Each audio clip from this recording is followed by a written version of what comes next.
Hi friends, welcome to Kannada food diary. ಇವತ್ತಿನ ವಿಡಿಯೋದಲ್ಲಿ ನಾನು ಪೊಟ್ಯಾಟೊ ರಿಂಗ್ಸ್ ಮನೆಯಲ್ಲಿ ಹೇಗೆ ತಯಾರಿಸುವುದು ಅಂತ ನಿಮ್ಮೊಂದಿಗೆ ರೆಸಿಪಿಯನ್ನು ಶೇರ್ ಮಾಡ್ಕೊಳ್ತಿದ್ದೇನೆ. ಇದು ಮಕ್ಕಳಿಗಷ್ಟೇ ಅಲ್ಲ, ದೊಡ್ಡವರಿಗೂ ತುಂಬಾ ಇಷ್ಟ ಆಗುವಂತಹ ರೆಸಿಪಿಯಾಗಿದೆ.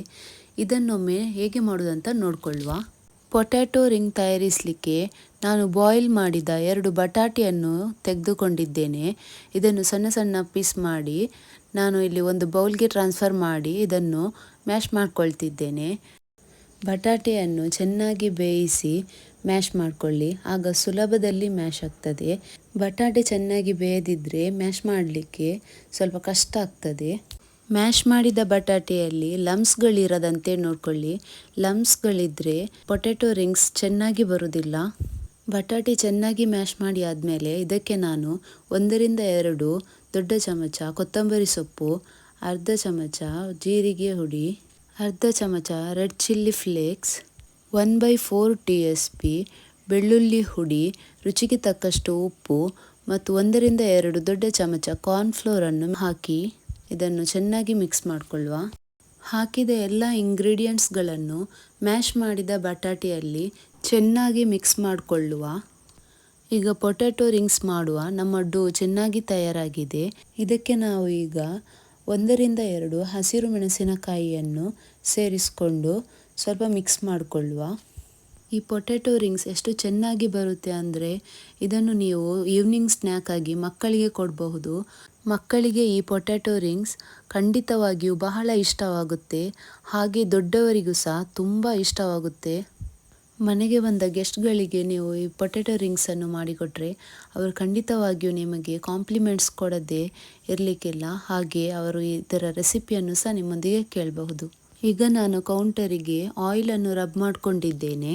ಈಗ ಪೊಟ್ಯಾಟೊ ರಿಂಗ್ಸ್ ಡೋ ಅನ್ನು ಕೌಂಟರಿಗೆ ತೆಗೆದುಕೊಂಡು ಅದನ್ನು ಚಪಾತಿ ಥರ ಲಟ್ಟಿಸಿಕೊಳ್ಳುವ.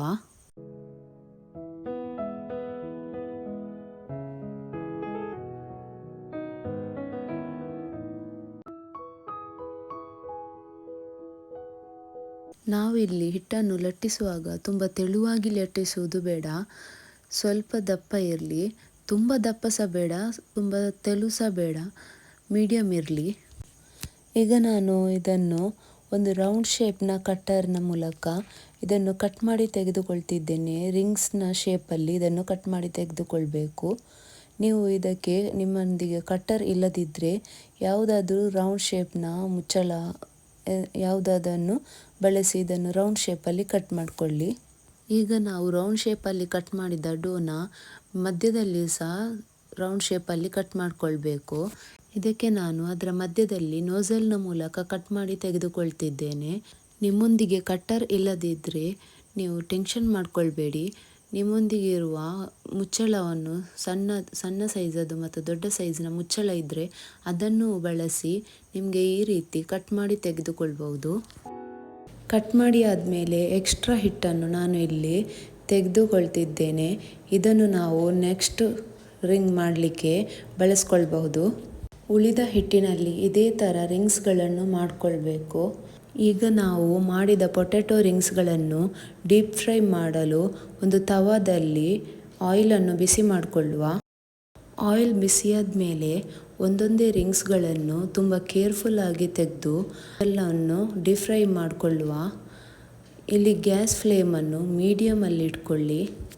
ಬಟಾಟೆಯನ್ನು ಮೊದಲೇ ಬೇಯಿಸಿದ್ರಿಂದ ಪೊಟ್ಯಾಟೊ ರಿಂಗ್ಸ್ಗಳಿಗೆ ಫ್ರೈ ಆಗಲಿಕ್ಕೆ ಹೆಚ್ಚು ಸಮಯ ಬೇಕಾಗಿಲ್ಲ. ಇದು ಇನ್ಸ್ಟಂಟಾಗಿ ಫ್ರೈ ಆಗಿ ರೆಡಿಯಾಗುತ್ತೆ. ನಾವು ಇದನ್ನು ಗೋಲ್ಡನ್ ಬ್ರೌನ್ ಕಲರ್ ಬರುವ ತನಕ ಚೆನ್ನಾಗಿ ಫ್ರೈ ಮಾಡಿಕೊಳ್ಳುವ. ಪೊಟ್ಯಾಟೊ ರಿಂಗ್ಸ್ ಒಂದು ಸೈಡಲ್ಲಿ ಫ್ರೈ ಆದಮೇಲೆ ಅದರ ಸೈಡ್ ತಿರುಗಿಸಿ ಇನ್ನೊಂದು ಸೈಡಲ್ಲಿ ಸಹ ನಾವು ಚೆನ್ನಾಗಿ ಫ್ರೈ ಮಾಡಿಕೊಳ್ಳುವ.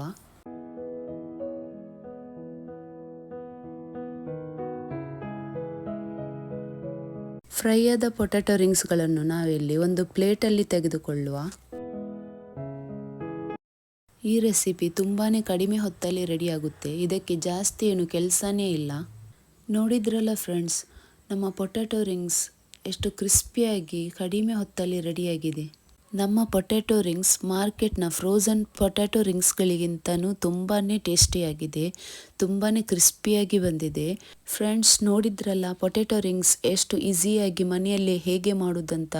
ಇನ್ನು ಮುಂದೆ ನೀವು ಫ್ರೋಝನ್ ಪೊಟ್ಯಾಟೊ ರಿಂಗ್ಸ್ ತರುವ ಬದಲು ಮನೆಯಲ್ಲೇ ನಿಮಗೆ ಮಕ್ಕಳಿಗೆ ಹೈಜೀನಿಕ್ ಆಗಿ ಮಾಡಿಕೊಡ್ಬೋದು.